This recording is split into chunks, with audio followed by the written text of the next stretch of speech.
Hey guys, welcome back. It is the beginning of spring. It is a beautiful day outside. We've got the sun out and we got the boys outside. So I thought what I'd do is a little bit of trimming. We have our wild black raspberry bushes that need to be trimmed back, and this is about the time to do it. And then we also have our cherry tree. We want to trim some of the base up just to make sure that all of the focus of that tree is up towards the top to produce more fruit.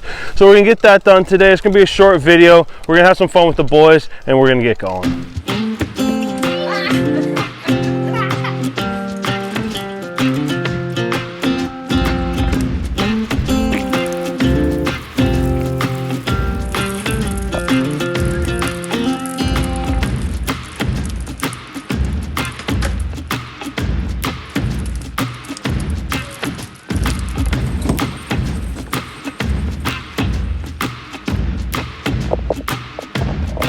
Hi, bud.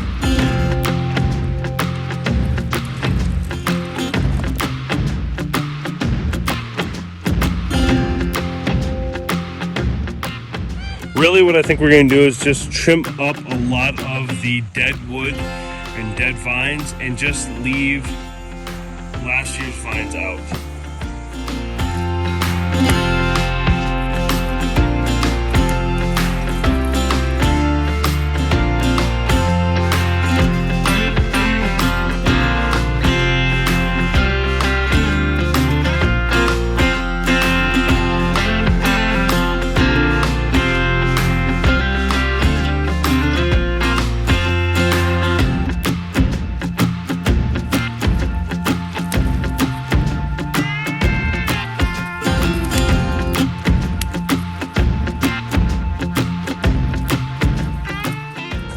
And you want to trim it back, so there's about 4 to 6 of these different stalks left over. This one I end up having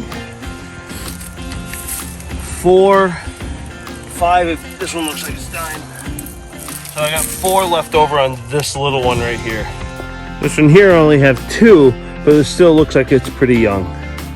Now all through here there are a lot more that it looks like they're brand new and very young. And a couple real young ones on this side.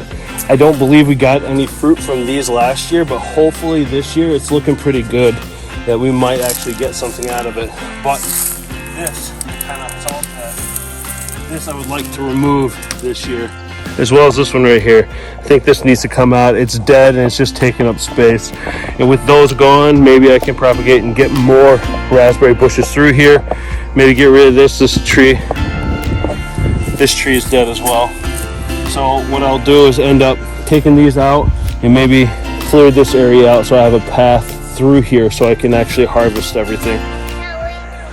I'm cleaning up the raspberry bushes so we get more raspberries this year.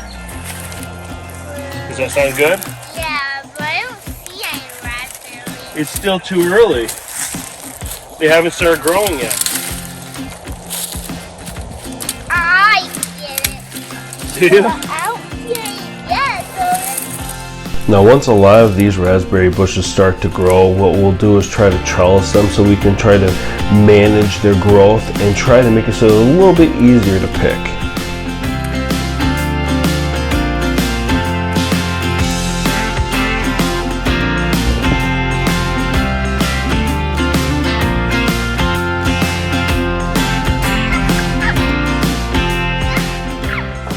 So this is what I got from the small area, only trimming off what was dead.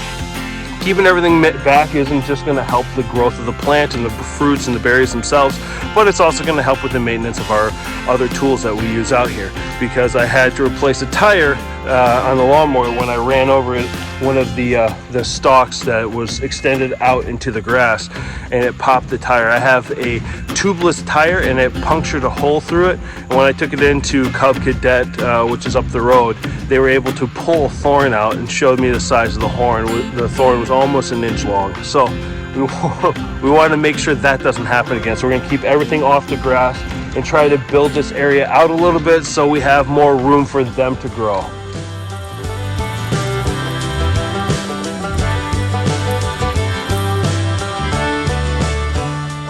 Now this whole area that was waterlogged that we were concerned with earlier, doesn't seem to be an issue with drainage. It looks like everything is gone and everything has been drained out There's no standing water and no pools, and the ground isn't too wet.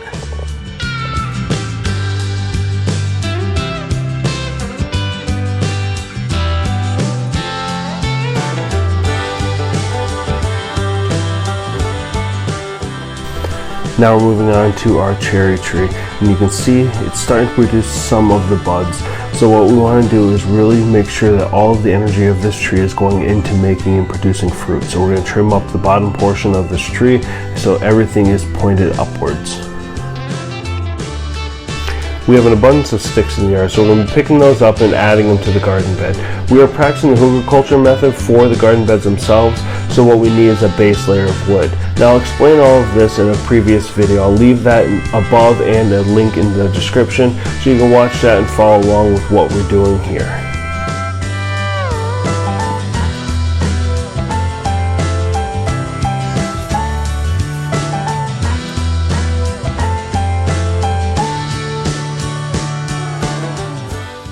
Alright guys, so that's it for us today. So we got everything that we needed to. The black raspberries are all trimmed up and the cherry trees trimmed up about 3 feet from the ground.